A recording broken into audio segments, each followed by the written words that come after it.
Getting to the rest of the Week 13 slate, we're going to hit on 3 games today, plus a smaller collection of games that has a thematic through line that we'll touch on.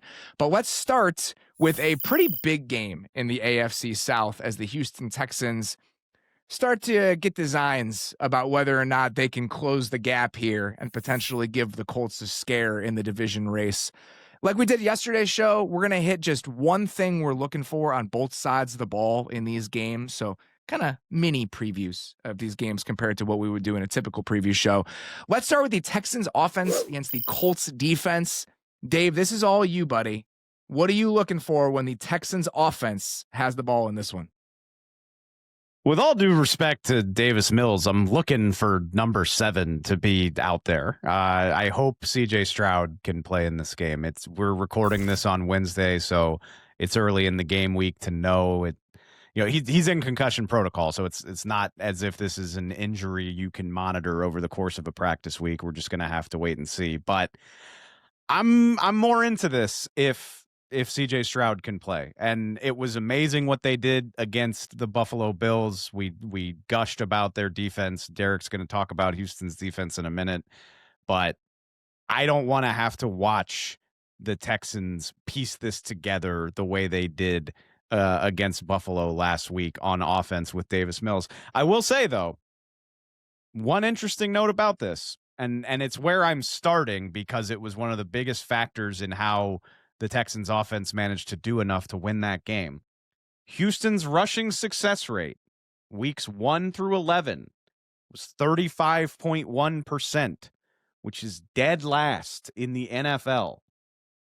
Their rushing success rate of 46.2% against Buffalo was enough to jump them up 2 or 3 spots in the league average standing over the course of the year. It was only the 3rd time that they managed a rushing success rate over 40% on the year. So their ability to actually move the ball on the ground for a change was very noticeable and had a very big impact in that matchup. League average is 40%, by the way. So like we're not asking for the world here for the Texans to bump up over 40%. And I think they could do it again this week. We talked about it when we previewed Chiefs-Colts. Like the Colts rush defense is nothing to get super excited about. 25th on the year in rushing success rate. DeForest Buckner still missing from the middle of that Colts defense. The Chiefs committed to the run for a change and were able to have not spectacular success, but just steady success on the ground. And regardless of who the quarterback is, I would expect Houston to try to do that again and try to once again bump those numbers up. And who knows, they might even be successful at it for a change. I think the running game is a good thing to point out. For me, the most impressive thing and the most encouraging thing about that performance against the Bills was the performance of the offensive line in general compared to what it had looked like for huge chunks of this season. The Texans offensive line last week gave up 3 quarterback pressures in that game against the Bills. And so they moved Titus Howard to guard, and Trent Brown is now playing right tackle. And it seems like that configuration might be the best 5 that they've settled on. And so that's what I'm excited about, is that we haven't really seen CJ Stroud play quarterback for the Texans since they had a viable NFL offensive line that could give him like an icicle's chance in hell of survival over 4 straight quarters. And so I do want to see that, because we've gotten to a place, Derrik, where the Texans offense has gone from embarrassing mess to something that is acceptable. And I want to see CJ Stroud in acceptable circumstances again. And obviously the Bills game was really good, but the week before against the Jaguars, I thought the offensive line actually looked decent and gave Davis Mills a chance. Like they are, again, they're probably not a great unit, but if they can get to mediocre against what we talked about last week, this Colts front is not that good. Like Laiatu Latu is nice, but other than that, they don't have that many guys that you were scared of, especially if Buckner's going to be out of this game. And so I actually do think that this is a game where I'm not going to say the Houston offensive line and run game and pass protection can control the game, but I think they can give the rest of the offense enough breathing room and enough of a chance that, especially if CJ Stroud is back, like they can make enough throws to go and actually put up enough points to win this game. I'm glad you guys bring this up, because as I was doing my prep for this and looking at it, Houston's quarterback pressure rate on the season, shockingly good. It's 31%, which is like in the bottom 10 of the league. Now, obviously, a big part of that is they just get rid of the ball really, really quickly. I think they have the third lowest time to throw in the NFL. So part of that's getting rid of the ball, but this is a theme that I've gone back to over the course of the year. I think when you watch a team in prime time, like we all did against Seattle, and it looks the way that it does against the Seahawks, it sort of colors your perception of them where you're like, well, this is just a mess. The Texans can't do anything. And it's not a great offensive line, but the numbers over the course of the season point to it being a little more functional than you probably give it credit for. And like I said, I think a big part of that is the quarterback just not hanging onto the football because you can't.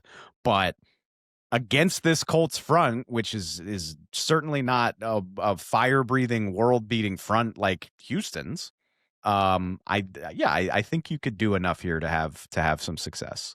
I'm glad you point out the Seattle game because I think that's, as I think about my relationship with the Texans offense, that obviously looms large. And it really did feel like after that game and at that point in the season, we were going to be at a place where it was like, are we really going to do this again? Where the Texans offensive infrastructure is just going to be such a mess that the quarterback is going to have to deal with this all year, that the defense isn't going to matter because this is so bad. And I don't know if they'll end up getting to a place where they're going to make the playoffs or whether it's ultimately going to matter in like the grand scheme of their 2025 ambitions.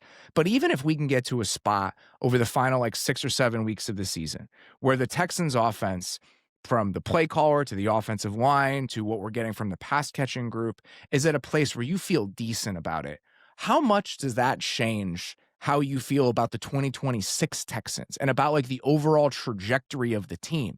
Because it really did feel like early in the season, we were in a same old shit place in a way that was really deflating and frustrating. And it does seem, Derrik, like at least we're pulling out of that. And that is a good place to be if you're a Texans fan who is probably starting to lose their mind. I think if they feel like they have two useful pieces on the offensive line, whoever they are, and then you got like Jaden Higgins, I think has started to play well for them. Woody Marks looks like a usable player. I think we both like what Jalen Noel can be down the line. You've got enough here that, again, if we can replace one or two more of the offensive line starters and get this closer to like actual average instead of mediocre and trying to just get by, and CJ Stroud can be healthy, it's like, okay, then they can be the team that they are hopefully supposed to be. And part of the reason they can be that team is because their defense is capable of doing what they did to the Bills last week. And so let's dive into that side of the ball. The Texans defense dismantled the Buffalo Bills last week. Now they play against an offense that, for a good chunk of the season, was the most efficient offense in the league. What are you looking for with the Colts offense against the Texans defense in this one, Derrik? So I realize this is going to sound a little bit like, recency bias-ish. I think the Texans hammered the Colts offense in this game. I think they match up with them exceptionally well. And this is for a number of reasons. The glee in his voice. So I'll start with this. Last week we talked about, like, can we stop, like, get them into negative down and distances from the run game? Texans run defense, they'll give up some explosives every now and then, and you can, their success rate is kind of whatever, but 31.3% of their run defense snaps are stuffs or tackles for loss. That's the fourth best in the league. On first down specifically, they're the second best in the league. And so you have that element of it where they're going to be able to get Daniel Jones into some of these tough down and distances where I think we saw last week, one, he struggled in a lot of those situations. And two, the Colts clearly took the ball out of his hands in as much of those as they could. They did not want him to play true drop back quarterback. And that was against a Chiefs defense that is kind of mediocre at being able to pressure you. This is probably, outside of maybe Denver or Seattle, the best pressure team in the league when you have guys like Will Anderson and Danielle Hunter. And then the last thing that I would say, this Colts passing offense is awesome on play action. Play action, RPO, they've been really, really good this season. I was hoping you were going to take it here.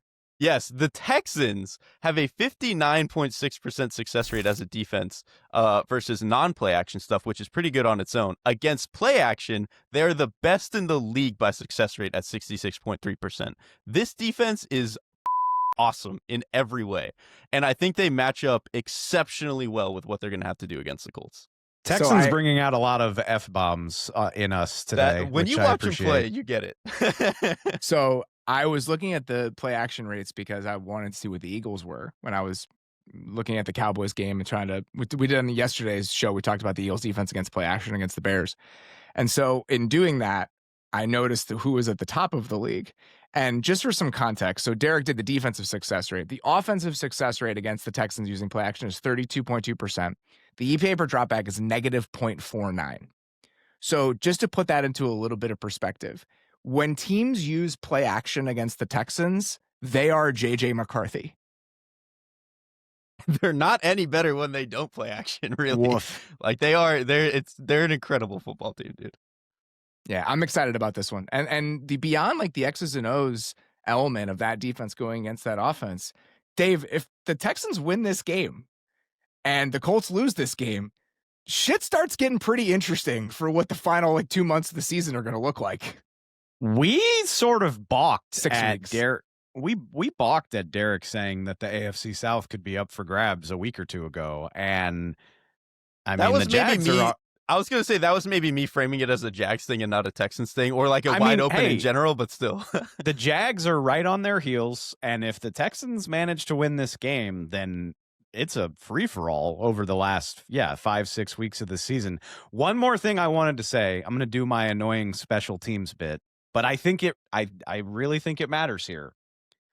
Tommy Townsend is on a heater the last couple weeks. I'm dead serious. I know you are. That's why it's funny. This is incredible. Tommy Townsend was an all-pro when he punted for the Chiefs. He's good at his job. He has 19 punts downed inside the opposing 20 this year, which is tied for 4th in the league. 8 of those have happened in the Texans' last 2 games. And maybe that's overrated for a lot of teams, but when you have this pass rush, downing the ball in the opposing 20 is a big deal. Like against Daniel Jones. Yeah. Like you're just forcing the team, your opponent, to march that much further against such a good defense. But you also create the potential for game swinging plays. I mean, they got a fumble on the Bills in their own red zone last week. So, and we've referenced the play they made against Sam Darnold in that Seattle game. Like, Daniel Jones pinned on his own 8 against Danielle Hunter and Will Anderson is not where the Indianapolis Colts want to be. And Tommy Townsend has been doing a remarkable job of putting their opponents in that position over the last couple weeks. I, for one, am excited to see if he can keep it going. Let's get to our next one here. The only other game on the Week 13 slate outside of Thanksgiving featuring 2 teams with winning records. If you wanted to just get a sense of the quality of the games that we're talking about on Sunday and Monday in Week 13. The Bills at the Steelers.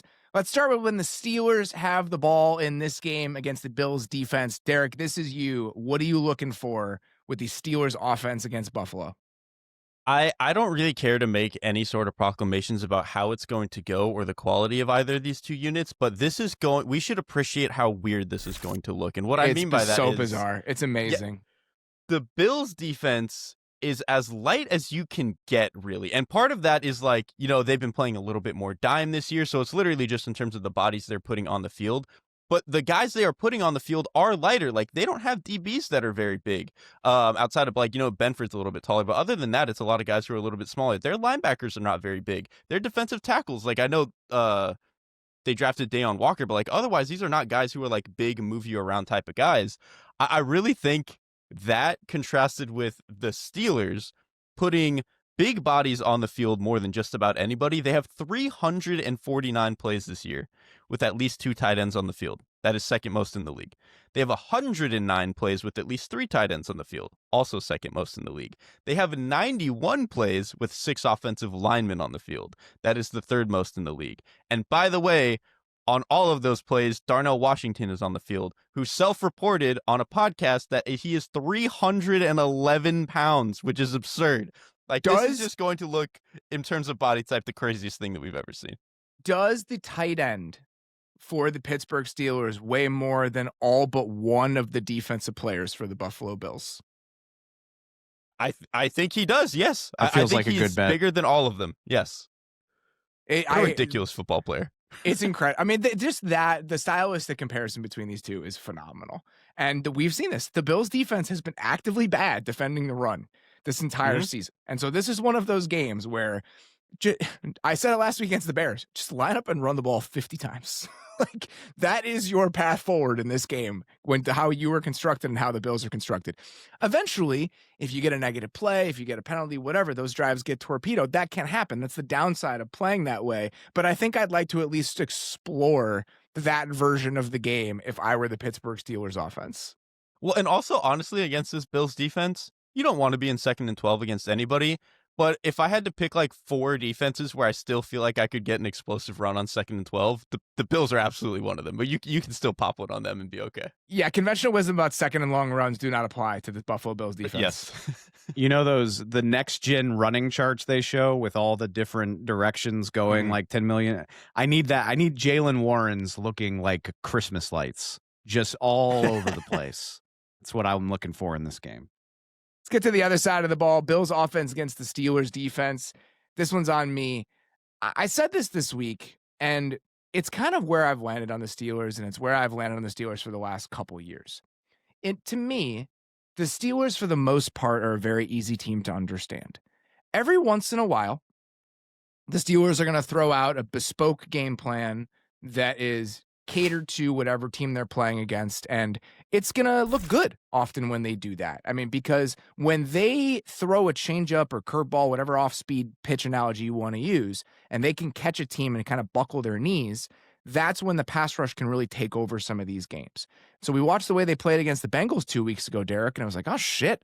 Like, they're playing all this too high. They're playing all this cloud coverage. They're taking away all the ways the Bengals want to attack you. The Bengals can't run the ball into those looks. And so that little split second of hesitation, when you don't have easy answers against all of this man or single high that the Steelers often play, that's enough for the pass rush to consistently get home the way that they did against Pittsburgh. Okay. Well, now, fast forward a week later, they're back to doing the same old stuff over and over and over again, and Ben Johnston feasted on them the entire game. And so with the Steelers specifically, I come to a very simple and digestible place when it comes to understanding who they are as a defense. This season, the Pittsburgh Steelers are 2nd in the NFL in EPA per dropback when getting pressure. 2nd. Number 2 in the NFL per Next Gen Stats. When they don't get pressure, they are 25th in EPA per dropback. That's it. If you do not allow the fronts to win the game, you are probably going to be able to throw the ball all over the yard on this team. And so that's where I land with this. Are the Bills going to do enough if Spencer Brown doesn't play, which I assume he won't? Again, it's early in the week. We don't have a lot of updated injury stuff. We're doing this on Wednesday.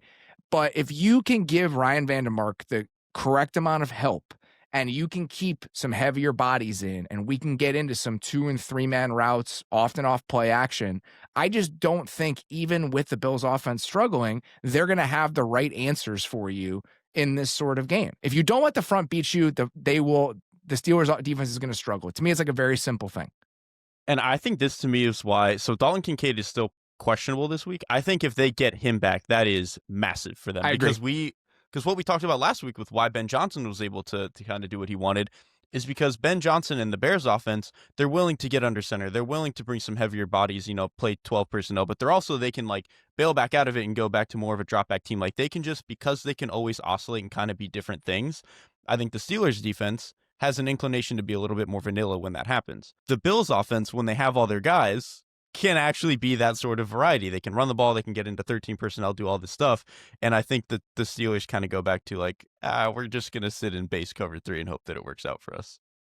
It's a fun angle about the ability of NFL coaching, because if you watched the Bills-Texans game, it would be easy to just be like, without Spencer Brown, I mean, they were hopeless. And the Steelers obviously have a front that could do that to them again. But with a long weekend and like with 10 days to get ready to do this again, I would bet the Bills are going to have an approach that'll help mitigate that. And I'm very interested to see what it is.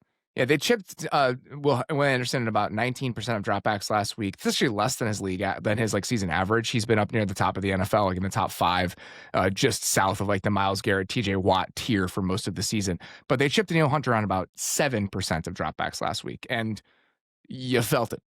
Right. And so I think them consciously, and the Bills are in a situation where, and I understand this, when you've been able to play for so long, being able to keep your guys on islands and not struggle because of the quality of your tackle play, you don't automatically go to a place of like, oh, we need to really make sure that we're building this game plan around helping out the tackles and pass protection.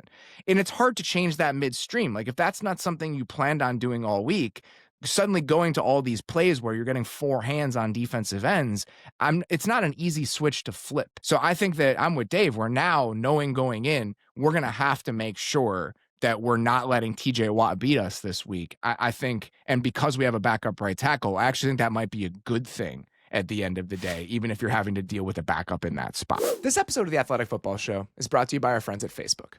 Every year around the holidays, there's that moment when you realize you want your gifts to actually mean something. Not just another item off a list, but something that shows you really get the person you're giving it to. And that's kind of what Facebook's reminding us all this season. It's not just about staying connected online. It's about embracing all possible connections that Facebook unlocks. Maybe you're doing a Secret Santa at work, and you scroll through your coworker's Facebook profile and notice they're a huge vinyl fan. Next thing you know, you're on Marketplace, finding that vintage jersey signed by your favorite player from a local seller. Or maybe you join a group where people share their favorite gift ideas at the best spots to see holiday lights around town. Those small moments, a comment, a message, an idea you stumble onto, can end up becoming something bigger. That's what Facebook's all about this season, reminding us that a little connection goes a long way. So whether you're finding the perfect gift, reconnecting with an old friend, or just sharing a little holiday spirit, Facebook is where those connections start. Let's reconnect this holiday season with Facebook. Get to our last single game that we're going to dig into here, the Niners at the Browns. We really wanted to talk about this game mostly just because we want to talk about the 49ers offense against the Browns defense. Let's be transparent about why this is the third game. Dave, you handled this side of the ball, a matchup between two pretty compelling units. What is the number one thing you're looking for with the 49ers offense against the Browns defense in this one? I'm going to lay all my cards on the table here. This is a highly intriguing matchup in terms of what's on the field, but like I don't think there's that much at stake here in the sense that, I mean, the Browns are clearly working through a bad season. They're jockeying for draft position. The 49ers have a 90% chance of making the playoffs, but only a 7% chance of winning the division. So every result in the NFL matters, but the stakes don't feel that high to me. And so what I am looking at here specifically, I am very invested in Myles Garrett chasing the sack record. He had 3 last week. He's at 18. He needs 20. He needs to beat 22 and a half. And how many coaches would you rather see try to pitch a shutout on an elite rusher than Kyle Shanahan? Like, he is on a very short list of guys who are going to I just think he's going to have the coolest game plan imaginable to shut Myles Garrett out. And I think he conceivably could do it. I mean, the 49ers lead the league in short routes thrown this year. They throw between 0 and 9 yards more than anybody else in the NFL. They're 7th in success rate when they do it. They lead the league in targets to receivers that are coming out of the backfield. Not surprising, given the season that Christian McCaffrey's having. They run 55% multiple tight end or multiple running back sets, like between 21, 22, and 12 personnel. That's almost 60% of their offense right there. So there's a shitload of options for chipping and helping and giving guys help with Myles Garrett. They have one of the better quick pressure percentages in the league too. So like they're not just getting dissolved right away on a very regular basis.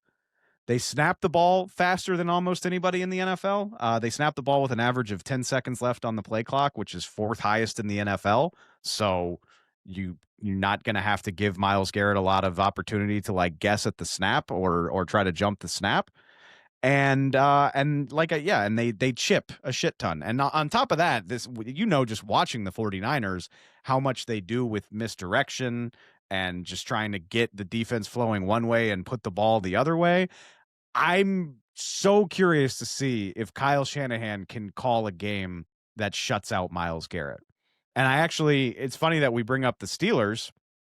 I went back and watched the Steelers-Browns game in week 6, and the shit the Steelers were doing to just frustrate and not give Myles Garrett a chance to take over that game. I mean, they had tight ends all the time. It's really nice when Darnell Washington can be the guy who's chipping Myles Garrett, by the way. But I can't wait to see Kyle Shanahan's game plan. Like it's like a pitcher's duel to see if he can keep Myles Garrett out of the box score. That is the most interesting thing to me. And like there's more to it than that. I know the Browns run a ton of man. The Niners are good against man coverage. What Kyle Shanahan sees going against Carson Schlesinger is interesting as well. But for me, I just want to see how the Niners finagle everything to try to keep Myles Garrett away from the football. And I bet he'll be pretty successful, if I had to guess. That's an intriguing layer to it. And then the other, you mentioned the other one that like would interest me is like the man coverage stuff it's so funny because, for years, the Niners just didn't face a lot of man coverage. And I remember asking defensive coordinators about this, like, why don't you play a lot of man against the Niners? And there were a lot of reasons. And some of it was just like all the motion, all the bunches, all the condensed formations. It's like you just are dealing with a lot of traffic. And then it's also just matchup questions. Like, if you feel like you're at a disadvantage in 4 of the 5 matchups against individual receivers, it's a dangerous place to live to play a lot of man coverage. Well, then last year, the Niners' offensive structure wasn't that much different, and they still had some decent pieces in the passing game, but Christian McCaffrey didn't play. So last season, the Niners, I think, saw the 9th highest rate of man coverage in the NFL without Christian McCaffrey out there for the entire year. This year, they're back at 31st. Only the Dolphins are seeing less man coverage than the Niners. And so I do wonder, Derrik, like how much of this was just driven by teams being afraid of playing a bunch of man coverage with Christian McCaffrey on the field.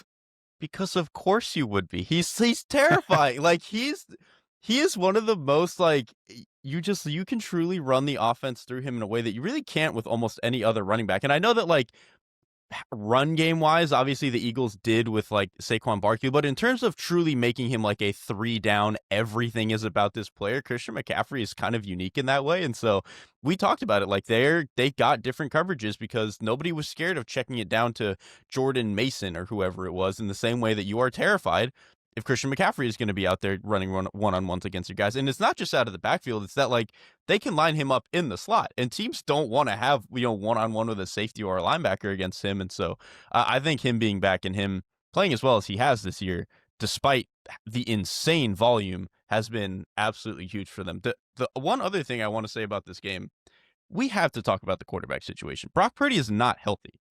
Like I am terrified about what he's going to look like against this Browns front, because obviously I actually do, kind of like you were saying, Dave, have a good amount of faith that Kyle's going to have a decent game plan against Myles Garrett. The problem is that the rest of the Browns front is also very good, and if Brock Purdy's not going to be able to move, I just kind of wonder what that's going to look like and how bad that might unravel.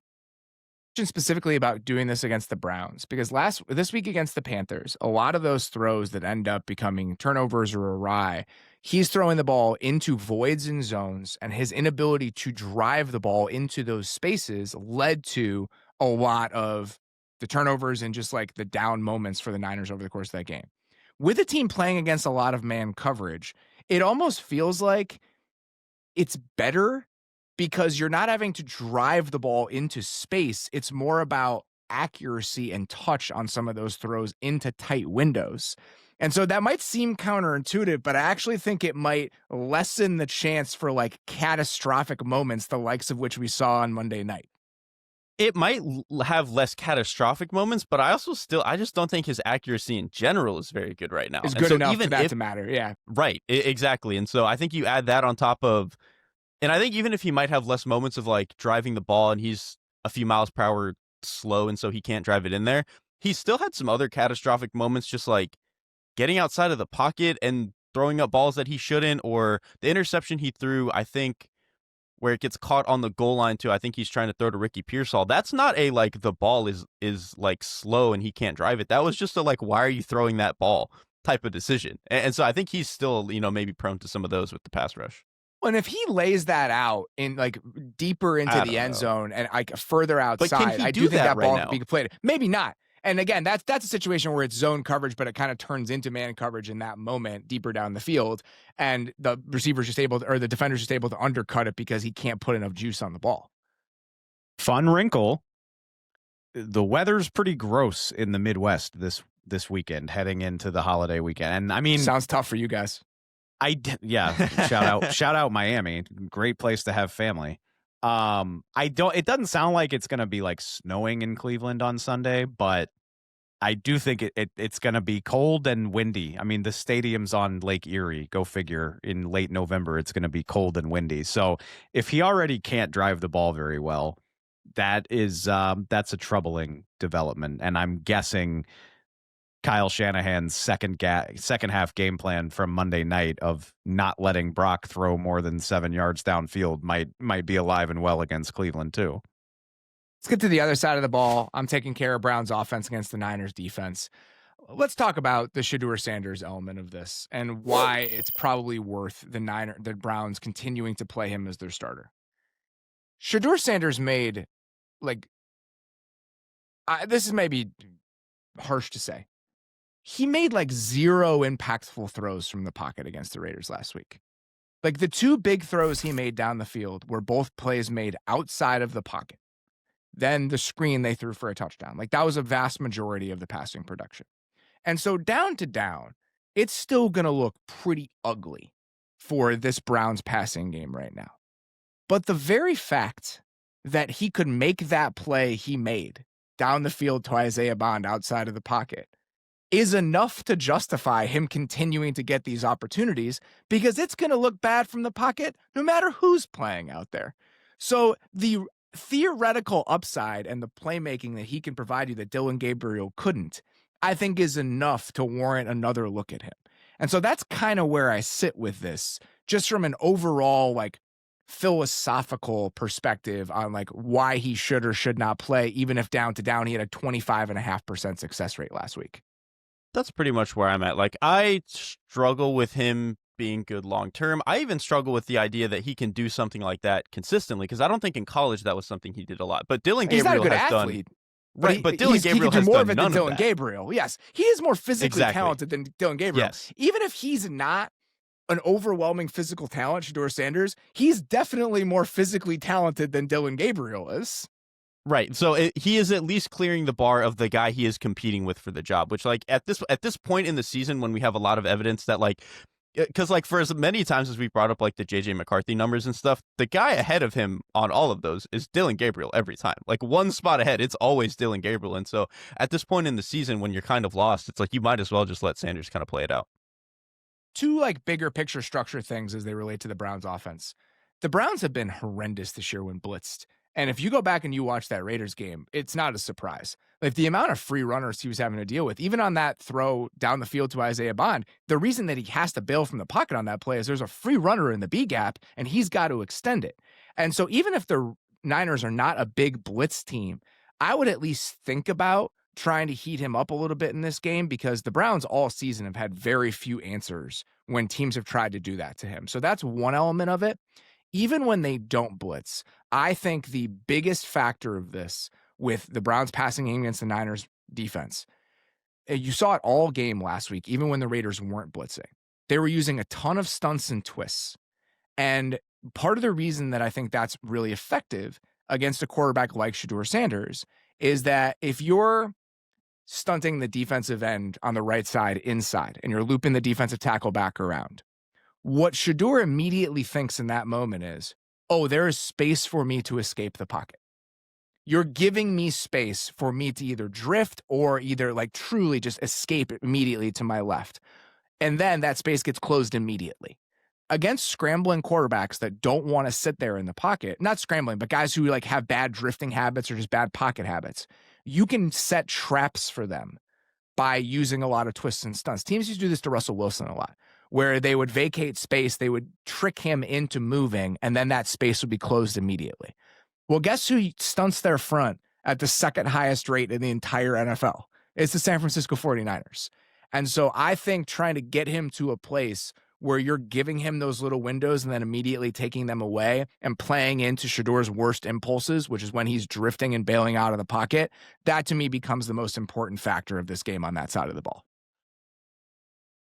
I'm very intrigued by the idea of, and I thought it was even with Shedeur making his first career start and knowing that it looked bad against Baltimore, I was a little surprised that the Raiders were favored in that game, because that is how bad the Las Vegas Raiders have been to me. Like, it was not surprising to me at all to see the Browns win that game. And this is interesting because statistically, and if you break everything down, obviously the Niners are banged up. Their defense is not all that good, but it is still an NFL defense with a guy like Robert Saleh calling it. And more importantly than that, the 49ers offense, even against Cleveland, should be capable of scoring some points. So what does this look like against a functioning NFL team is what I'm asking, basically, because at this point, the Raiders are not exactly that. Exactly. And I do think that is why it might look a little bit uglier when it comes to the final result against a team that is actually a real team like the Niners are. This is a game for the Niners where I think all they have to do to win it, speaking of that, is just not step on the rake. Like, that is the goal for the Niners in this game. And I actually think there are several more of those games on the Week 13 slate that we wanted to run through here just pretty quickly. Jags at Titans, Cardinals at Bucks, Raiders at Chargers are 3 games with teams that are fighting to be playoff teams, fighting to be wild card teams, going against teams they should beat. So all you got to do here in Week 13, if you're the Jags, Bucks, and Chargers, is not step on the rake. So we're going to point out those rakes on the ground for these 3 teams, just so they're aware of them before this game happens. Let's start with the Jags at Titans, Derrik. What is the rake that the Jaguars cannot step on in this game? Just don't get your ass kicked by this defensive line. Like, I know the Titans defense has not been great this year, but like, their front can kind of still kick your ass. Like, Jeffrey Simmons is awesome. Arden Key can move people. Tavondre Sweat, when he's been healthy this year, like, they can command the line of scrimmage. And this Jaguars offensive line, they've had their moments, but you can bully them. You can push them around. You could get a hand in their chest and drive them into the quarterback. I'm mildly scared that could happen this week. Yeah, we've seen that with teams that are a little bit bigger and more physical up front. Like, I mean, obviously the Seattle game is burned into my brain, but that's the type of bodies. I mean, think about it. It's the same system, right? Like, they've sought out the same types of bodies. And so that game is in the back of my mind as I think about like the worst version of this thing for the Jags. Dave, Cardinals at Bucks. What is the one rake that the Bucks cannot step on in this game against the Cardinals? I hate to submarine your point here, Robert, because it's a good idea for a segment on a bad week, but the rake for the Bucks is thinking of the Cardinals as a rake. That is the problem. I like that. I like the zag. That is the problem for the Tampa Bay Buccaneers, because look, I'm the Bucks guy on this podcast. I'm here to sadly say I don't think you can classify this as a trap game. I know what the records look like, but the Bucks better not approach it that way. I knew the 3 games we were going to preview here, so I looked it up. If you go by DVOA, the different total DVOA, offense and defense, the difference between the Jags and the Titans is 36 percentage points, which is the equivalent of 20 spots in the league order. So the Jags are 12th in overall DVOA. The Titans are dead last. The LA Chargers are 16th in overall DVOA. The Vegas Raiders are 31st. That is a gap of 32 percentage points.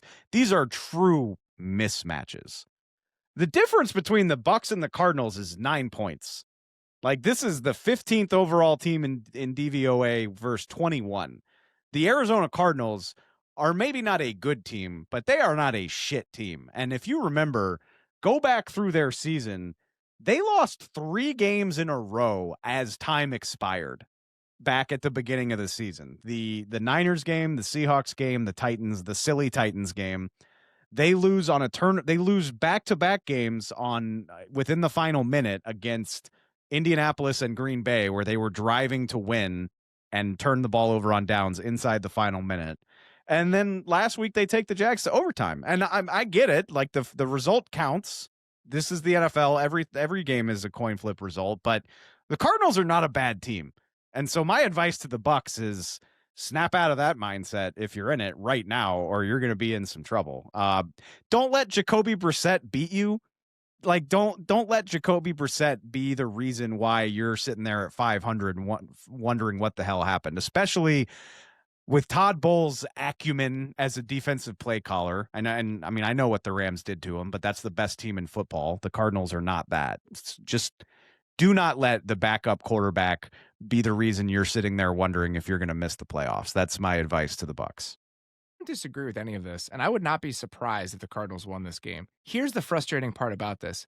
Who gives a shit, right? If the Bucs like lose this game and go to 6-6 and the Panthers get destroyed by the Rams on Sunday, I guess the only real stakes there is that we just get to write the Bucs off as even like a team worth paying attention to in the playoffs. But for the most part, even if the Bucs were to lose this game and have a disappointing final 6 or 7 weeks of the season, they are most likely still going to win the NFC South and make the playoffs. Unfortunately, I wish the Panthers were in a better position to make the Bucs pay for losing a game like this. It just doesn't feel like they are right now.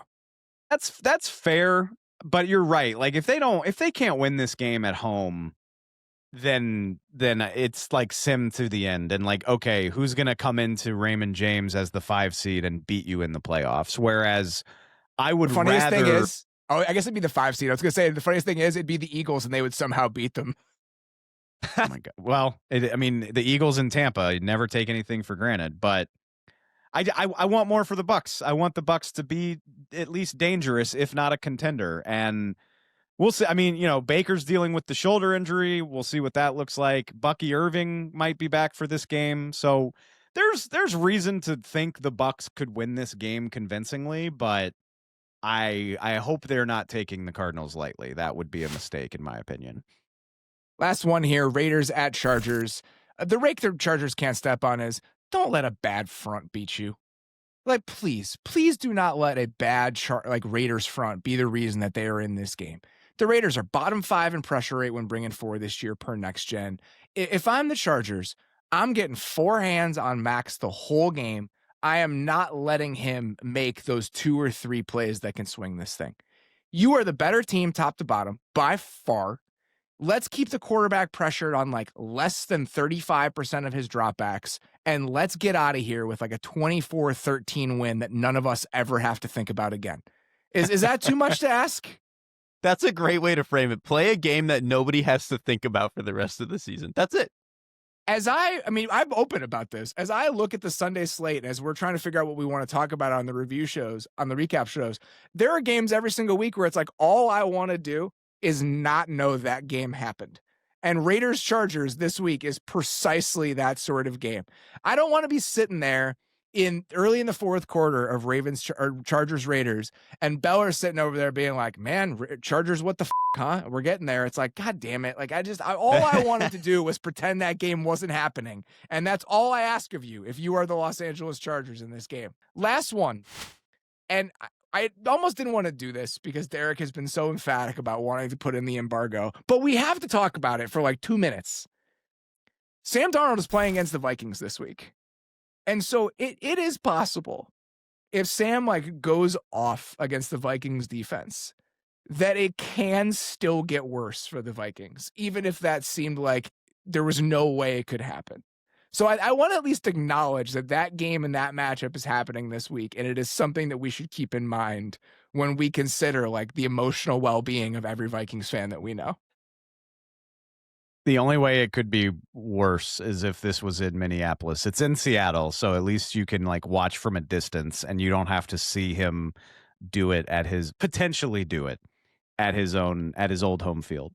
That would be crazy if he got to do it in Minnesota. That would be tough. The only thing I want to say about this game is I do think we are primed for better or for worse, an insane Sam Darnold game. The Vikings are back to blitzing 55% of the time over the last month. Sam is either going to throw for 450 or throw 3 picks again, and I don't know what we're going to get. I want it to be very clear that him playing well and the Vikings feeling bad about it is not an inevitability. It is absolutely possible for this to go poorly. And for Vikings fans, the best possible outcome in this game, if you're a Vikings fan, I'm not even going to consider Brosmer playing well enough for you to feel good about it. Honestly, if he does play well, it would make you feel even worse. Because I mean, that's valid. So I don't even, that part of it, like the quality of play from the offense, I'm taking that off the table for like the best possible outcome in this game. The best possible outcome in this game is that Sam plays poorly enough that you feel like very good about, all right, you know what? Even if we made the wrong decision, we did not pass on like an MVP of the league or like one of the best quarterbacks in the league. Like we still let a guy go that can struggle. And then let's compound that with the Colts playing against the Texans this week. If you're a Vikings fan, the best thing that can happen to you is for Sam Darnold and Daniel Jones to play very poorly against the best two defenses in the league. It's a small silver lining for you this season. They just play terrible games and the Vikings eke out a win or just look respectable in a close loss. Okay, and you don't have to care about it, Robert, and that's fine. But I got to shout it out. I got a real soft spot in my heart for when, especially like an undrafted guy or like a late drafted guy gets a shot. I don't have high expectations for Max Brosmer, but I'm excited to watch stuff like this. Like, every time this happens, there's only two outcomes, and they're both good for me as the football fan. This could either be the beginning of a crazy fairy tale journey, and I'll say this, if Max Brosmer plays well, that is a bummer for Vikings fans in the short term. If he were to keep playing well, that is an incredible story, and Vikings fans won't feel bad about it for very long. Do I expect that to happen? No. But the other side of this is, if Max Brosmer plays a very normal game for an undrafted rookie quarterback, then that goes into the pantheon of remember some guys. And that's my favorite thing of all, is like 6 years from now when we're sitting around and we're like, oh shit, man, remember the Max Brosmer game against the Seahawks? And you're like, oh man, that was crazy. Like Joe Webb, to just keep it Vikings related. Everybody remembers Joe Webb for the same reason. I mean, shoot. Tommy DeVito a couple years ago. Cooper Rush launched his career as a viable NFL quarterback against the Minnesota Vikings. So like even if this isn't going in like a Brock Purdy direction, I'm still invested in what it looks like. Dave, I love your optimism. Oh, go ahead. Because he is clearly being sacrificed to DeMarcus Lawrence and Boye Mafe and Byron Murphy. Like this could be bad. You're probably right, but who knows, man? That's why we play the games. And like I said, even if it goes poorly, then 5 years from now, when I'm talking ball with y'all, I can just be like, Max Brosmer, I wonder what he's up to. Here's my issue with this, is that I didn't get my 25-point performance from the Seahawks defense in fantasy last week against the Titans, and I need it. I need it. Like I'm still hungry for it, and if that doesn't happen this week, I'm going to be at least a little bit disappointed. This is one more dumb. I have to do it. I'm sorry. One more super dumb thing. Apparently, Max Brosmer is the first quarterback from the University of Minnesota to ever start in an NFL game, if he plays. We don't even know if that's going to happen officially. Isn't that nuts? Really? Like, Minnesota's been playing football forever, and back in the day, they were a powerhouse. Like, they won national titles all the time back in like the old days of football. So for this to be the first time that would happen is insane to me. And I wanted to share it with people. Man, the Minnesota Golden Gophers somehow entering the level of quarterback futility only enjoyed by teams like the Chicago Bears and Cleveland Browns. It's impressive. All right. That is all we've got for today. We will be back on Sunday night. Be back in the studio. Be back to regularly scheduled programming. Looking forward to that. For now, enjoy the Black Friday game today if you're listening to this on Friday morning. Enjoy the Sunday games if that game has already happened. Enjoy your weekend, and we will be back to you on Sunday. Appreciate you guys listening. Thanks for watching. Follow The Athletic Football Show wherever you get your podcasts. And don't forget to subscribe on YouTube.